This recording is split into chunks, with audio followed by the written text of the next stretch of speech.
Good afternoon, folks, and welcome to the Pervasive Media Studio Lunchtime Talk. So these talks are live every Friday at 1 p.m, both here in the building and live online. Hello online.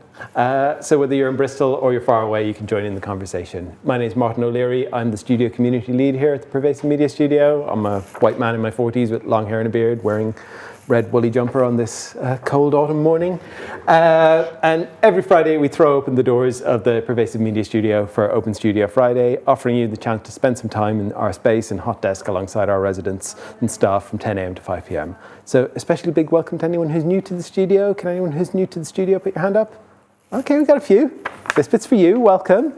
What is the Pervasive Media Studio? We are a diverse and collaborative community exploring creativity and technology, everything from comedy to coding and product development to performance art. And we're a partnership between Watershed, where we are right now, UE Bristol and the University of Bristol, and we're funded by Arts Council England. And what we do is we offer studio space, including desks, meeting rooms, events and opportunities, all for free to our residents as part of a spirit of generosity and mutual exchange. And we're a space for people to take risks with embryonic ideas and to make some time for collaboration. So a few notes before we begin. Please do feel free to move around. There's a kitchen back there. You can make a cup of tea or coffee, or grab some water. We have a quiet space just next to this space. So to my left, to your right, just around the corner there is a little door. There's a little room in there, sofas, beanbags, fairly well soundproofed. So if you need to take a break at any point, you can pop in there. There are fire exits at either end of the studio, so we do not have a fire drill planned today. If you hear a fire alarm, it's probably real. One of the studio team will direct you, but in any event, they are at the other side of the studio, again, my left to your right, and at either end, clearly signposted. And then there are accessible toilets, including baby change. Don't see any babies, but you never know. You might want to have a go yourself, in the corridor over there next to the kitchen. There will be a Q&A at the end of the talk. Those of you who are watching online, please pop your questions into the YouTube chat. Lautim is here at the back. He will be your voice in the room today. If you're in the building, please raise your hand and we'll send around a microphone so the folks at home can hear what you're saying. You can get news on all of our future talks by heading to watershed.co.uk/studio, at PM Studio UK on Twitter, at Pervasive Media Studio at mastodon.social on Mastodon, or at Pervasive Media Studio on Instagram. Oof, all right, I feel like I rushed through that today. Our speaker for today is Adesola Akinleye. Adesola is a choreographer, artist scholar, and co-artistic director of Dancing Strong Movement Lab. Today they're going to talk about Space+Dance+Digital, S+D2, a dance project creating choreography accessed through AR, Augmented Reality, and how this can allow performance to be experienced, shared, and responded to across geographic, political, language, and social barriers. So please join me in giving a very warm welcome to Adesola. So what I was going to do is do it like a talk. So I've got some slides and some ideas to kind of share with you all. And I'm hoping that there'll be moments when you can interact, talk to me. There's the glasses, so people at home can't try them, but afterwards some people might be able to try the experience that I'm going to talk about. This is working. Yes. So this was my picture for this. So I thought right now is a time when it's not a time to kind of know right now. It feels like it's a time to kind of put things together for ourselves. So I'm kind of throwing ideas out, and I'm hoping, like a rhizome, we can together see how they connect together, or how they'll connect together for you. They connect together for me because they're the things that have gone together to make this AR program. And the first thing is that I believe in what I call an Afro-Indigenous worldview, where things are interconnected, like Matakwiyase, which is Lakota, means we're all related, or Ubuntu, which means I am because we are. And in that all connected worldview, our minds and bodies aren't separated from each other. So nor is our environment that we're in. So there's a sense of connection between everything. So I'm just bringing that up to say I thoroughly believe in a kind of embodied, in-placed situation. So the first thing we're going to do is just do a little bit of movement on our chairs or at home. just kind of coming into sensation. So a nice thing to do is a kind of what some children I did with it call a dance shower. So if you could just like tap your head gently, or like give your head a little bit of a massage, and down the back of your neck, could just do some tapping, and then you could tap across your shoulders. Oh, that might have been noisy for people at home, sorry. Tapping the microphone. And then maybe some taps on your back. And then we could take one hand and just maybe doing some smoothing down that arm and some squeezing. And shake that arm out all over the place. And then just let it hang next to you, and notice the difference between that arm and the other arm. Maybe there's a difference. Do you feel anything? Yeah. Like mine feels a little longer. This is a kind of Eric Franklin technique. And then on the other side, we could do some brushing and some tapping, some shaking that out. If you want to just tap into your legs a little bit. Okay. Just to know that we're kind of embodied beings. And also to think that a lot of the ideas and things that I'm talking about don't live in a sort of theoretical, non-connected space. They're physical as well, because I'm seeing everything as being kind of connected. So the AR project that I'm talking about, Dance plus Space plus Digital, came about from a lot of work that I've been doing in cities, thinking about the way that a city moves as if it was a piece of choreography, working with Theatre Mundi as a fellow at one point, and dancing outside in the street. You get moved on a lot. Because there are very few, pretty much no common spaces anymore. Like they're sort of either privately owned or owned by the government or something. So when you're dancing in the street, people come and ask you, are you protesting? Because it's sort of against the flow of what's happening. And so my thought was, maybe we're out of practice of what it means to co-create a space together, because ultimately when you're in those spaces, there's this underlying set of rules and laws that you have to adhere to, because they're mostly private spaces. And so we could be out of practice of what it means to actually be together and figure out how to be together in spaces together. I'm thinking of space and time as being things, here's another just to throw out, space and time as being things that are kind of colonial notions for measuring stuff, because as embodied beings, we can't be in a space without a time, right? Because I could say to you, I'll meet you on, I don't know any streets around here, at the station. We need it could be when the station was a piece of rubble, it could be the station now, it could be the station whatever it be in the future. I can't say I'll meet you at 4, because we need to know where, because we are, as humans, experience embodied beings. But there are moments when time and space come together, and so I'm calling that place. Like this place at this moment is all the interconnection and relationships of us all being here and the people that are listening. So places.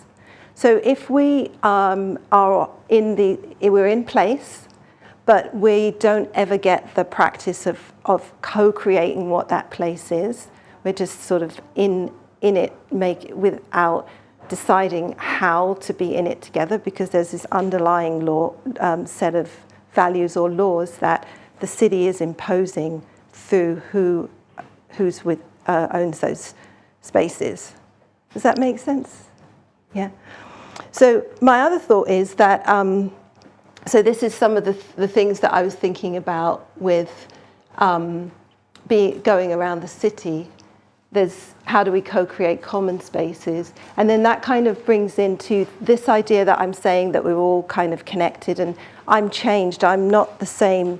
I'm not the same when I'm co-creating as when I'm in this space or this place or this place. So if we are out of practice of what it means to co-create spaces, places together, then maybe we could question even what does that mean to be human? Like, is part of being human knowing how to be with things? And from a kind of indigenous perspective, the worldview that I'm talking about, yes, because we are. So how we're together makes more of an impact of just, what rules and regulations are for us to be together, but also could impact what the result of our humanity is as we're together. Is that making sense? So looking at, as I'm moving and dancing through the city, how am I becoming into being human in those spaces? Like, how am I human with trees? What is river me? What is this street me or this building me? And by moving and dancing with it, not trying to get to know necessarily the tree or the street, but what I become when I'm with that tree or that street. That's to try and get a move away from a kind of anthropomorphism of things, or to try and humanize other things, but to start to see, what am I when I'm connected in this space, in this multiplicity? And so these are just some thoughts about that idea of becoming into things as I move around the city. Some textures of the city, just as a thought of the humanness of being with all these different textures.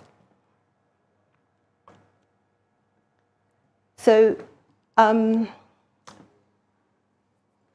that's one idea, new idea. These are the questions that I was asking myself for the AR project. What does it mean artistically for dance to take advantages of the physical boundary crossing of digital space?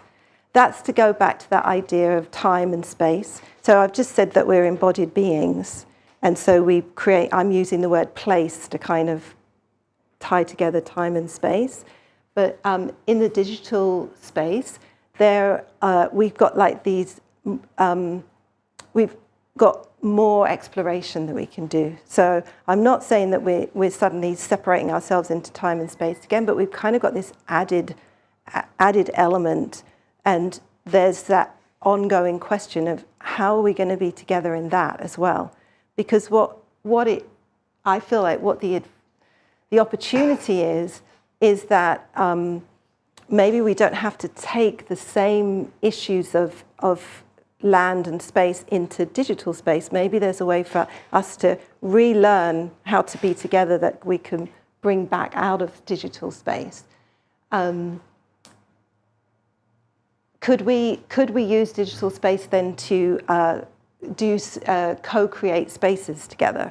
And that was kind of like the underlying idea of the project, is that you'll see in a minute, it shows what is left after someone's moved, but I can show what is left while I move, and I can see what is left with someone who's moving in Texas, say, so that together we can create some movement together.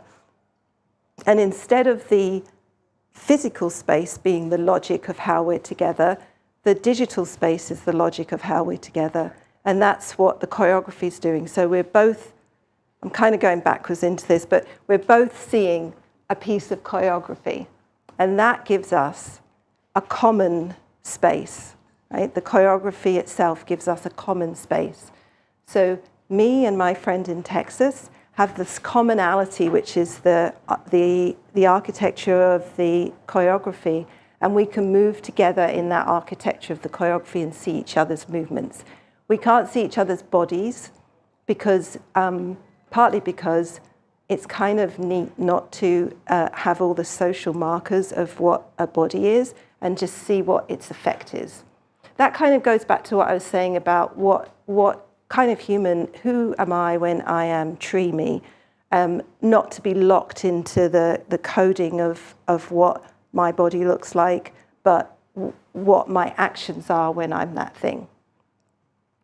So those questions were what the impetus for the AR that I've just explained.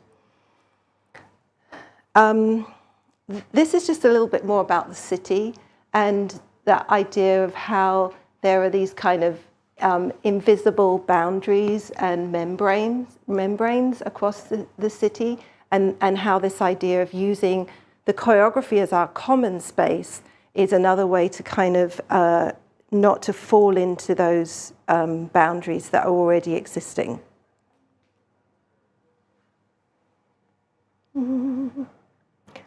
I'm going to show a little bit of a film that is about the project, so you can kind of got an idea of what it is that I'm talking about.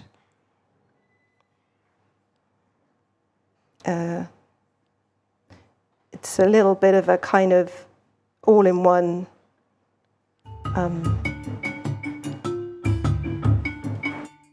Space+Dance+Digital, S+D2 is a movement lab exploring the experience of choreography through interactive augmented reality. Through augmented reality, we are investigating how dance can be present across digital and real-world surroundings.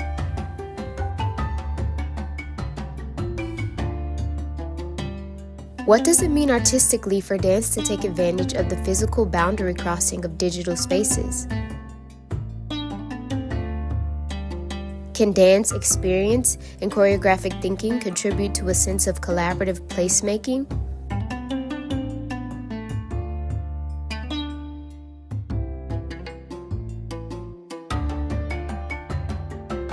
Can dance experiences and choreographic thinking contribute to new ways of artistic and political togetherness?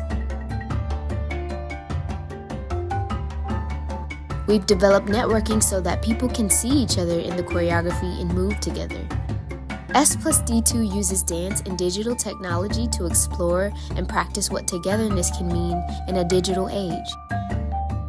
So far, we have prototyped the movement capture and proved the feasibility of the dance AR and the networking. We have explored networking, allowing people in different geographic areas to dance together within the AR choreography. We've developed how the hand movements of the user can be interactive and how music can be experienced as a part of the visual architecture of the AR choreography. S+D2 uses dance and the digital world to co-create and comprehend our capacity for togetherness.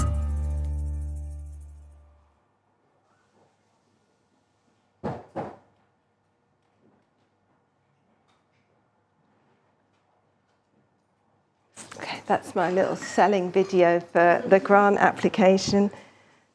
I'm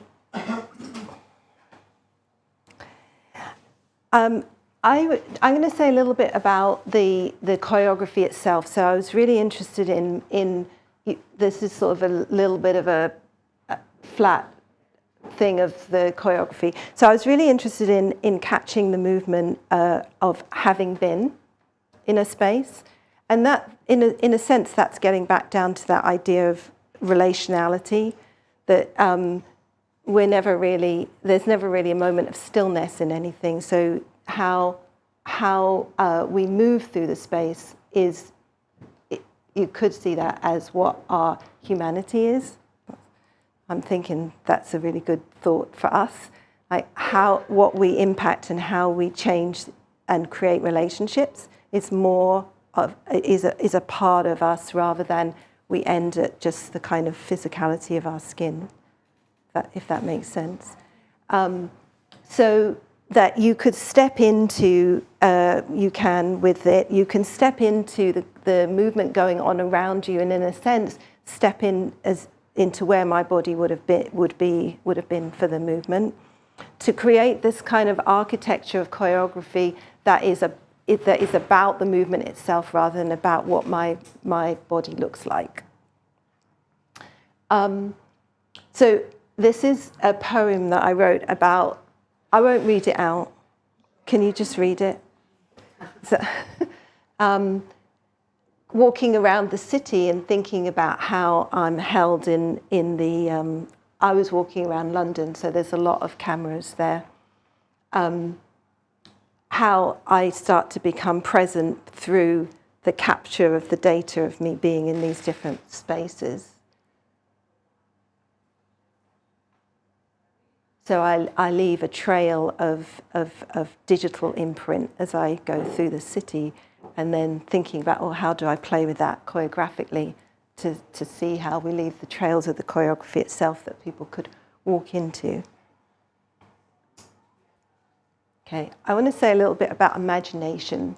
So working with this, I've been working with colleagues at MIT, Thales, particularly. And at first, they were saying to me, what do you want? And I was like, I don't really know.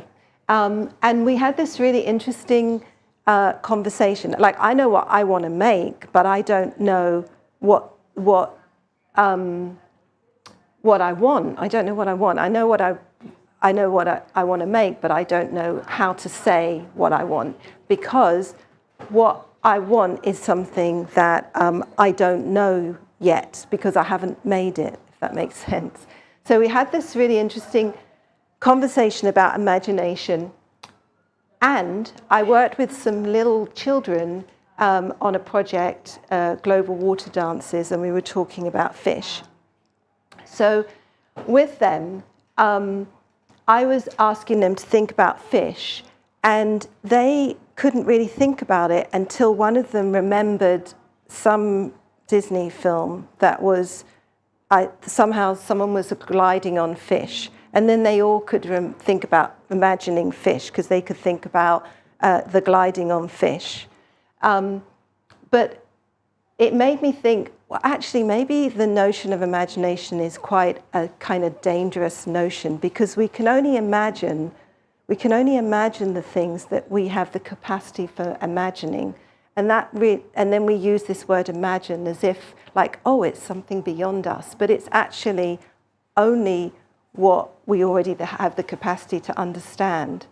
Maybe the goal when we're talking about imagination is more about being outside, beyond our imagination. And that's what this interdisciplinary work with my colleague Thales was doing. Because this is how we thought about explaining it to each other. If I'm in the center here with my idea, I can imagine to my edges, right? And he is in the center here with his tech imagination, and he can imagine to his edges. But at a certain point, I'm at my edge, and he can bring me beyond that, because that edge for me is pretty near his center of understanding everything. And so he can bring me right out to here, beyond my imagination, and I can bring him right out beyond his imagination. And so it really feels like that was a really important lesson to kind of, put into. The fish was the example. The children were kind of so trained that imagination was something that they were told and then they imagined it, rather than to imagine it. In the end, they imagined these, but they were still cut out shapes that they then decorated. So it's the same kind of thing, right? But then the kind of activity of it was what we lived through working together. And so that also makes me think that this is also what I'm saying about our digital futures. Like, there's a kind of warning, in a way, that we understand how to be in place. I'm critiquing it through this kind of lack of common spaces, through a kind of sense that we already know how to be together with things and not questioning it. And so what we imagine for our digital futures are going to be informed by that. And how do we shake that off so that we can really imagine into something that is beyond our imagination? And that feels like that's what the digital space offers us, because we're still all trying it out in there. So that's also why I wanted to work on the AR project, because I really wanted to offer an experience in AR to people that maybe wouldn't normally get to play around with AR.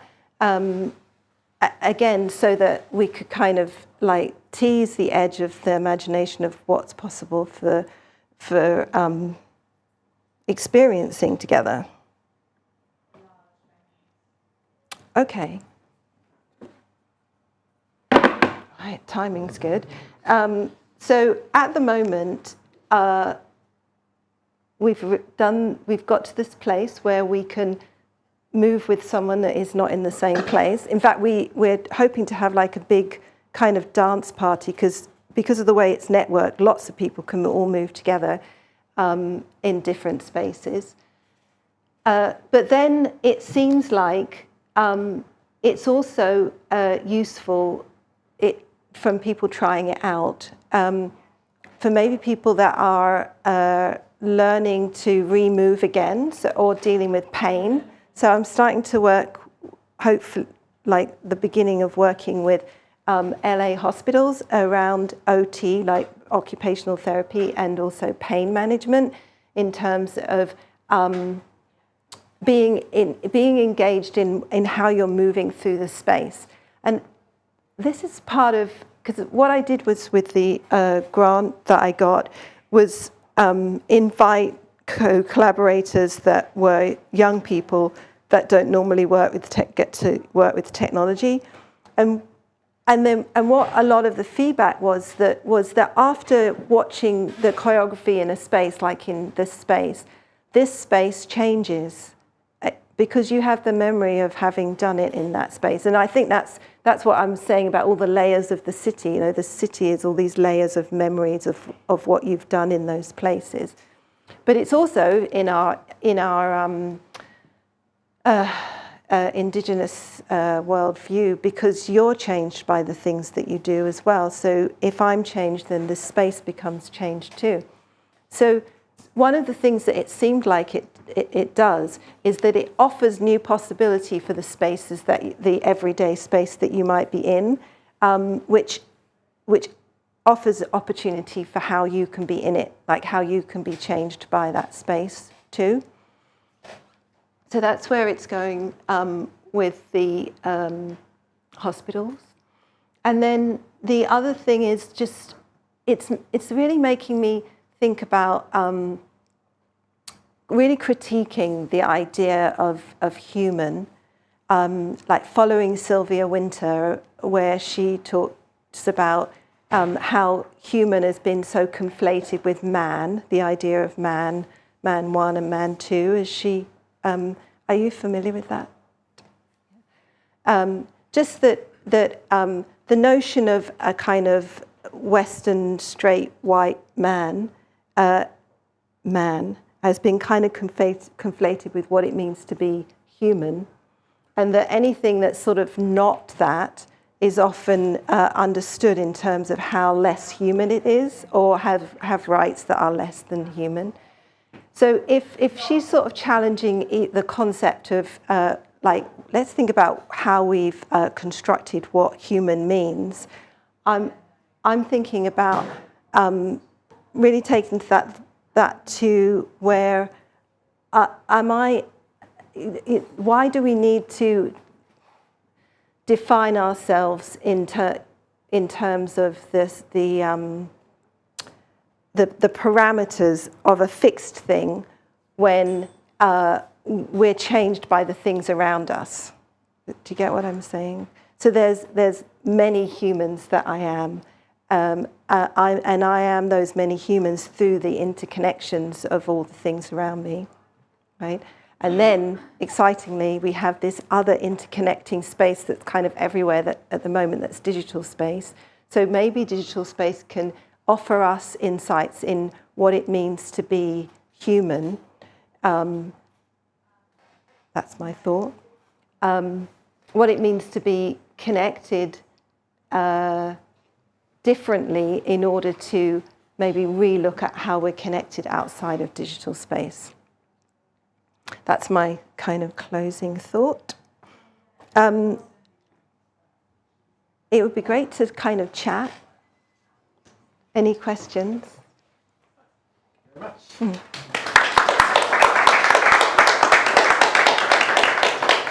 Do we have any questions? I'm just going to grab you a microphone. There we go. Thank you. When you, at the moment where it's you and your partner in Texas using the space, inside the digital space, are you occupying the same digital space so you can kind of interfere and occupy that space simultaneously?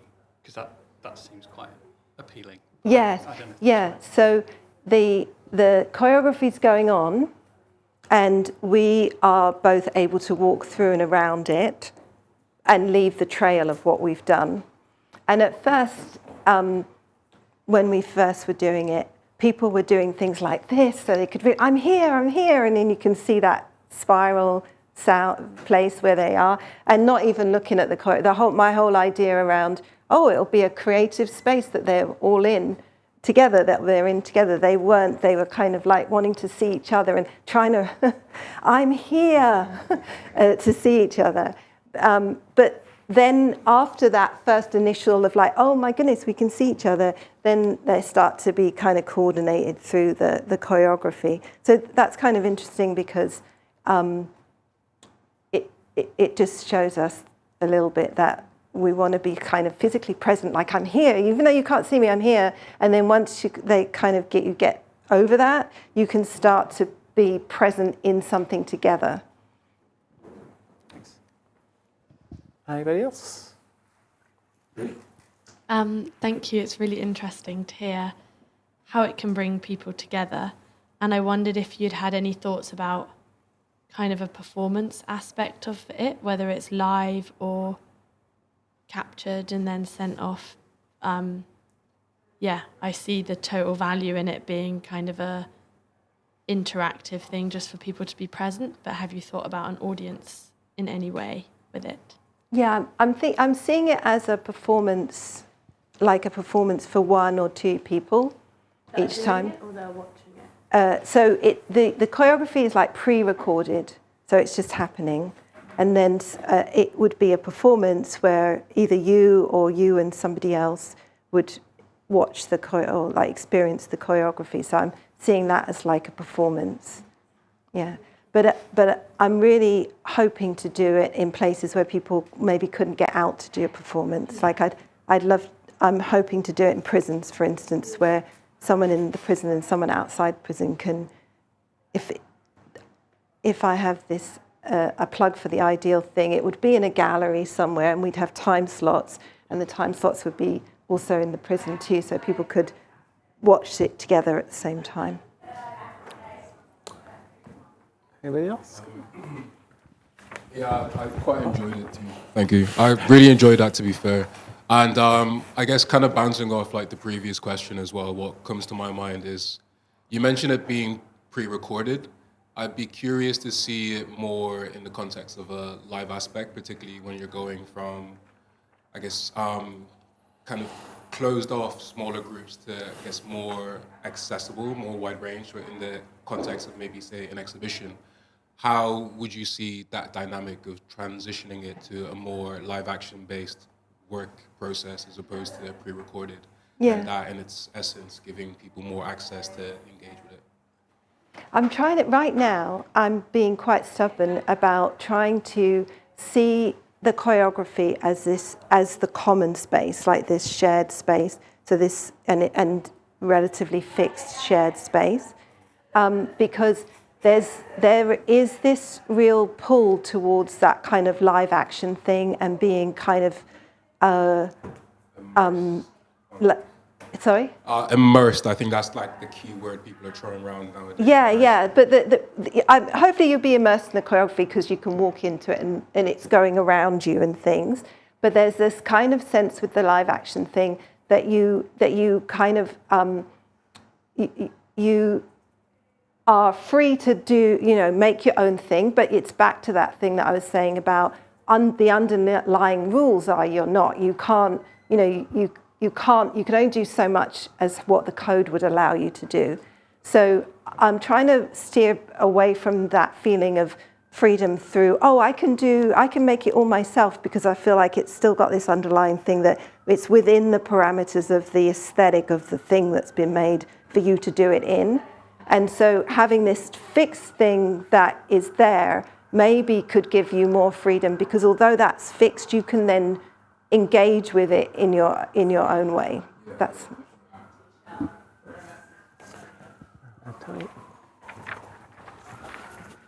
I'm also trying really hard to keep it as a piece of art, because my feeling is that I feel like that's what art can do. Like it can help us practice the things that we might want to live into as a society later, as well as show a mirror and things. It can also help us maybe practice some of those things that we don't get to practice because of the way things are currently.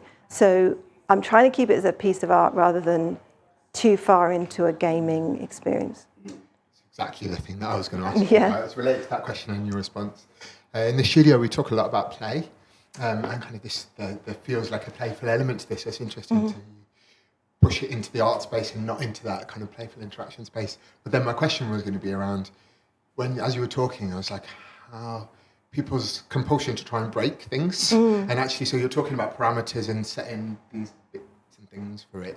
And like, what if someone comes to try and break it? And if that's all right, I guess. And there's something in there. Yeah, I mean, totally, because the actual movement capture thing came about because of me trying to like trick the coding of like, it was then I was doing some movement capture and then, pinning what all the data was. That's my little finger. That's what if I suddenly make my knee my little finger, and like, what does that do to, how can I make this, although the picture's not up. So how can I make the choreography through tricking the code and then suddenly it makes a line, and it's because it thinks it's my knee and it's trying to fix it. So I was trying to confuse the algorithm. That's how the movement captures sort of come about. So I'm 100% behind that. And also, with the program we've got now, there's a wall, so you don't bang into things. And some people are just like spending the whole time like, this is the edge, this is the edge, and the dance is going on behind them. But I'm not trying to get people to have the experience that I'm trying to get a place for play, and that involves the dance. I feel like the dancing they come back to it after they've had a lot of fun with, look outside of the wall and back in, or like this grid keeps appearing, but then they come back to it again. And I don't know, it might sound a bit like over controlling in a sense, but then I'm saying it's a piece of art. Like this is the piece of art, this kind of experience for this particular one, but that's not to say we won't make other bits of art that are slightly different and actually have maybe more. I'm really hoping, I know some architects can kind of have a program where you can build it together and then afterwards you've got like a picture of it. So I think that's something that would be nice that when people have danced together, they could download a picture of their dance with this person that they've never seen or the people that they've never seen. So they do have something like that. One down the back. Hi. I'm just kind of, my mind's ticking away and I'm just quite interested in, like, you were just saying about, like, the architecture and that and how bodies and architecture kind of mutually kind of connect in some way. And if you thought about what could be created from these movements, from these traces, the possibility of kind of making more body-friendly architecture or something that kind of is kind of bounced off the sensual experience from moving. I think that would be, quite an interesting concept because it's what you're doing is really quite exciting actually, and I'm just, and I understand, and it's not as, you don't want it such as a live performance because of that kind of really blown out augmented kind of experience, but yeah, I'm just wondering if you've thought where possibilities could go from the 2 people moving, 3 people moving, 4 people moving. Yeah, I feel like one of the biggest questions for architects is after the building's built, what happens to the purpose of the building?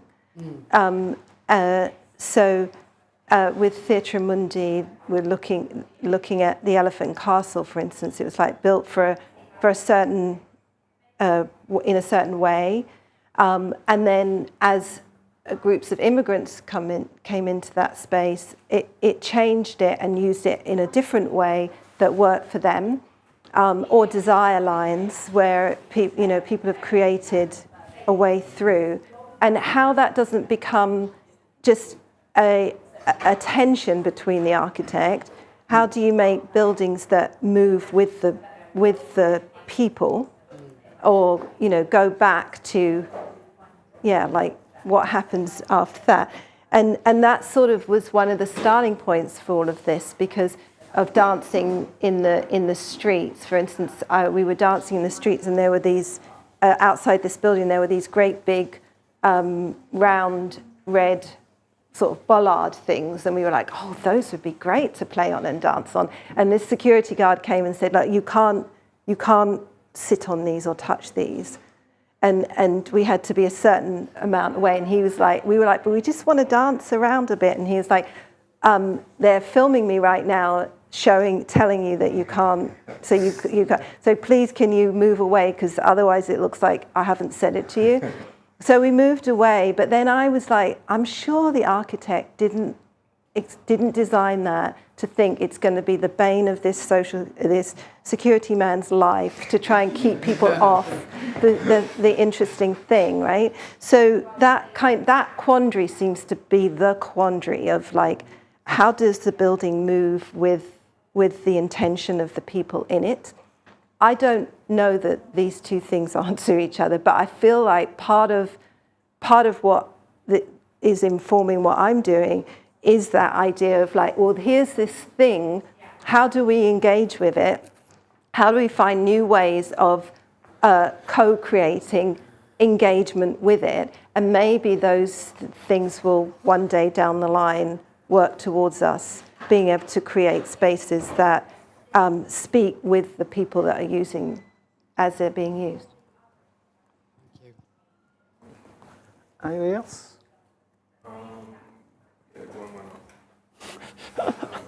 I'd be curious to also, I love that last answer that you gave, to be fair. So I do a lot of parkour, and it's very much, I'm going to go do it pretty much after this meeting, to be fair. And I'd be curious to see, like, particularly with other dance styles, as well as access to even being able to move, that being a privilege. So we're looking at disabled communities. How do you see your tools being adapted to compensate for, I guess, the vast sense of what movement even means or has capacity for? Can I just say something about parkour? Because I think it's really important too. Like, I feel like parkour is really, really a great way of thinking. Like, and a lot of the parkour people that I know live like that. Like, they're like I spoke to. I did some. My children did it, and I kind of like, can I talk to you? And one person said to me once, oh yeah, when I went to university, I kind of did that. Like, I did this, and then I did that, and it didn't match together. And then and I think that it's a really good movement practice for undoing the kind of the things that push you into expecting to experience in a certain way. And I feel like that's part of, like, obviously there's the athleticism of doing it, but I feel like it's part of the thing that's so good about it is that, and you don't have to do it in an athletic way. Like, anyone could be just changing the way that, playing with the way that you're kind of walking along the pavement or whatever, and that just as a plug for that. And then I don't want to there is a danger with movement that we have got this hierarchy of what movement looks like and whose bodies can do it and so forth. So I'm not trying to see engagement with this as a kind of more elitist way of being able to do it, because what I'm hoping for, like with working with the hospitals, is that it might just be eye track, it might be not just, but it might be eye tracking of watching the choreography moving around you. And also the idea that, because the choreography is the art part, is just also the idea that it can move through kind of beyond the space that you're in. Because of the way it is digitally, and I'm sorry, I tried to hook it up so you could see someone wearing it, but that didn't happen. But you saw a little bit of the film. And actually, I could show another, if we have time, I could show a little bit about how I did the movement capture. But because of that it's kind of got a kind of dimensionality to it that almost goes beyond the walls. And that is boiling back to what I was saying at the very beginning, that that is also about not just the physicality of being able to do that, but how you're thinking. So to see space as something that can go beyond things, that it isn't a kind of linear this and then this and then this, is also a way of practicing thinking. One more question. Yeah. I think I need to try the glass for getting to know what's happening there. But I have two questions about that experience. One is when you step in that space, in that digital space, because in the physical space, kind of the way we step in, the way we arrive is different, each of us. And I wonder if that experience could be different in a digital space. And second question is, what if somebody arrives in that space and doesn't move? How the kind of stillness with that choreography could be captured, or so I don't want to talk about it too much as if it's finished, but at the moment, one thing that happened that was like a happy accident was that we had extra data, and it ended up being these kind of like these grey balls that are around. They just ended up being this extra data, and they sort of arrived first. So, but that worked out quite well because it gives a sense of dimension to where you are, like a sort of digital dimension. So when you put it on, the first thing that happens is that slowly these balls arrive, and it works out well because it's a kind of gentle way to sort of feel like old dimensions changing, and then the dance happens, and often it could be like behind you. So people kind of are looking around at all the balls and things, and then they see the dance happening. The way that the different dances are choreographed is that they kind of, when I was doing it with people, we had one, and some people were saying, I kind of need to like get used to it. So there are like different, there are 5 choreographies. There's one choreography that's really just like my foot and my knee. So it's not many lines, and it's kind of quite gentle, and you can start to kind of realize, oh, it's going there and it's there, so you can start to track it. So people can kind of gently come into a more complicated one that's got more markers of the body on it. Some people like to just come straight into all the markers of the body. So, but that was a big thing actually. That it's a bit kind of, especially if you're not used to moving yourself. It's a little overwhelming because people want to say, "Is that your shoulder?" Like they keep wanting to put the body back into it. Like, is that your shoulder? Is that, and instead of it being just itself for itself. So at first, if it's just 1 or 2 bits of body moving, they can kind of get used to being with it and playing with it. If you're completely still, it's also choreographed to kind of move around. So if you were completely still, it would be, most of them, it would be at a distance, and then you'd sort of see it coming towards you, and then it kind of would be around you. So that's one. And then there's another one that has much longer trails, which I think that's like a more complicated one for someone to feel, because it's got much longer trails, you can be present in the aftermath of the trails, and that's a really kind of empowering feeling for some people.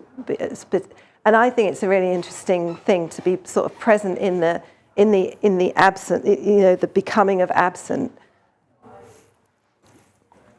Anyone else? I was just wondering if before this project, if you've worked with augmented reality, and whether or not, like, how did you get into it or even think of using it for your art? Yeah, I've done quite a lot of work with the internet and things, and I was collaborating with another colleague called Gonzalo. I really, going back to the beginning of what I was saying about kind of Afro-Indigenous worldview, I really was seeing the internet as a real opportunity for reorganizing what learning is. So following connectivism, George Seaman, that it kind of, information used to be something that, you could come and we'll give you a little bit if you pay us a little bit. And now it's out there.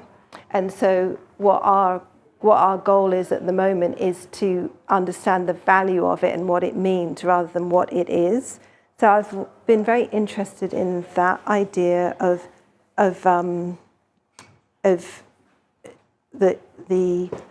the questions that brings up for the 21st century, because it shifts what learning and education and meaning mean.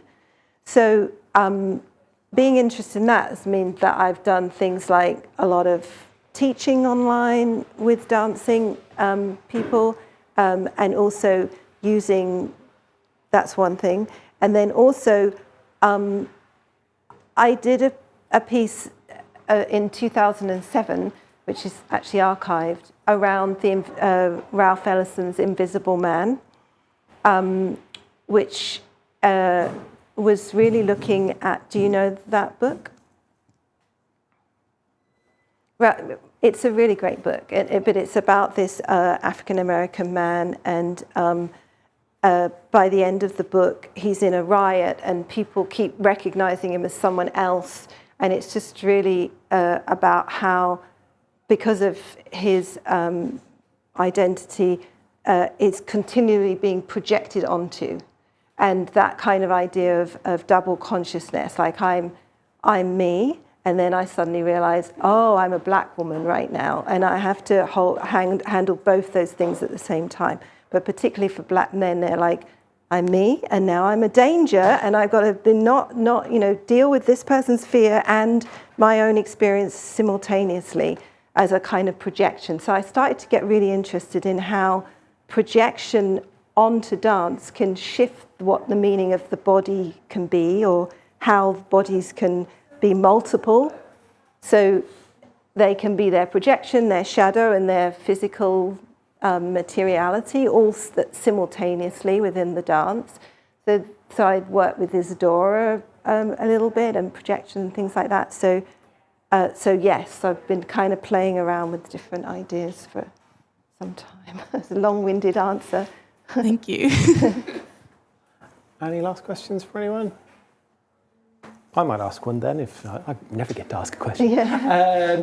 You talked a little bit about this, maybe, but you talked about this idea of this default white man, and that's like particularly true with technology. A lot of this kind of tech is very much associated with rich white Californian men, and I was wondering how that's been in terms of like the experience of audiences with the work. Do they come into this being like, I don't know about tech, I'm not a tech person, or do different audiences have different experiences because of that fear around the technology aspect of it?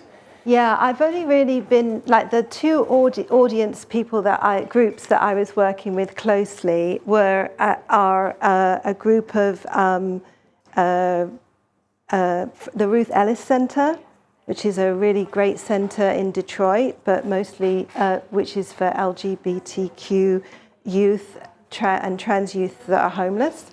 And then the North American Indian, so it's a really long word, of Boston, young people there. So I haven't been working with any, basically I haven't been working with any white men.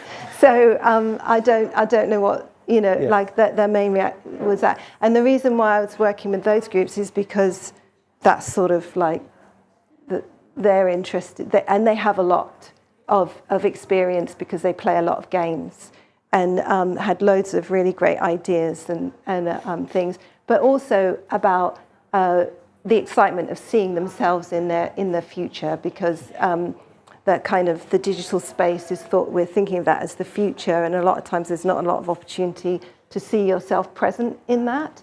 So I've kind of been focusing on that more, really. Great. Right. Well, I think that's probably all we got time for. So can everyone join me in saying thank you, Adesola? Thank you. I think you're going to hang around and show off. Oh, yes. If people want to try it, they can come. Great. All right. So before you all go or have a go, if you want to stick around in Hot Desk today or find out more about what we do, please come find one of the studio team. We'll be happy to help. Studio team, give us a wave. It's the boys here today.